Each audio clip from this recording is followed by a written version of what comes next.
یہ آپ کو بتائیں کہ MQM پاکستان کے چیئرمین خالد مقبول صدیقی نے لندن روانہ ہونے سے قبل پارٹی کی معاملات چلانے کی ذمہ داری مصطفیٰ کمال کو سونپ دی ہے۔ مصطفیٰ کمال کو ذمہ داری دیے جانے سے متعلق تمام تنظیمیں عہدے داروں کو آگاہ بھی کر دیا گیا ہے۔ آپ کو بتا رہے ہیں MQM پاکستان کے چیئرمین خالد مقبول صدیقی لندن روانہ ہونے سے قبل پارٹی کے تمام تر معاملات چلانے کی ذمہ داری مصطفیٰ کمال کو سونپ کر گئے ہیں۔ اس پر بات کریں گے، ڈان نیوز کے نمائندے عمران احد خان ہمارے ساتھ موجود ہیں۔ عمران بتائے گا اس سے متعلق مزید کیا تفصیلات ہیں آپ کے پاس؟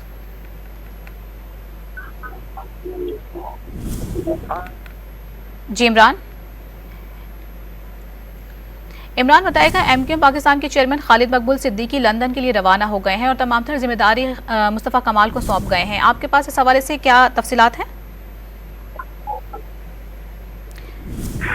جی دیکھیے، بالکل MQM پاکستان کے جو چیئرمین ہیں خالد مقبول صدیقی، وہ ملک سے جانے کے بعد تمام جو تنظیمی معاملات ہیں MQM کے، وہ اب تمام کے تمام معاملات جو ہیں وہ مصطفیٰ کمال کے سپرد کر دی گئے ہیں۔ MQM پاکستان کے جو بھاگ دوڑ ہے وہ مصطفیٰ کمال کے حوالے کر دی گئی ہے۔ خالد مقبول صدیقی لندن روانہ ہونے سے قبل ہی پارٹی کے تمام معاملات چلانے کی ذمہ داری مصطفیٰ کمال کو دی گئی تھی۔ خالد مقبول صدیقی گزشتہ روز طبی معائنے کے لیے جو ہے وہ بیرون ملک گئے، جبکہ خالد مقبول کی غیر موجودگی میں مصطفیٰ کمال پارٹی کے تمام سیاسی اور تنظیمی معاملات دیکھیں گے، جبکہ مصطفیٰ کمال کو دی گئی جو پارٹی کی سربراہی ہے اس کی ذمہ داری کے حوالے سے MQM کے تمام تنظیمی عہدیداروں کو بھی آگاہ کر دیا ہے۔ جی مصطفیٰ کمال MQM پاکستان کے تمام تنظیمی معاملات آپ دیکھیں گے۔ عمران آپ اپڈیٹ کرتے، شکریہ آپ کا۔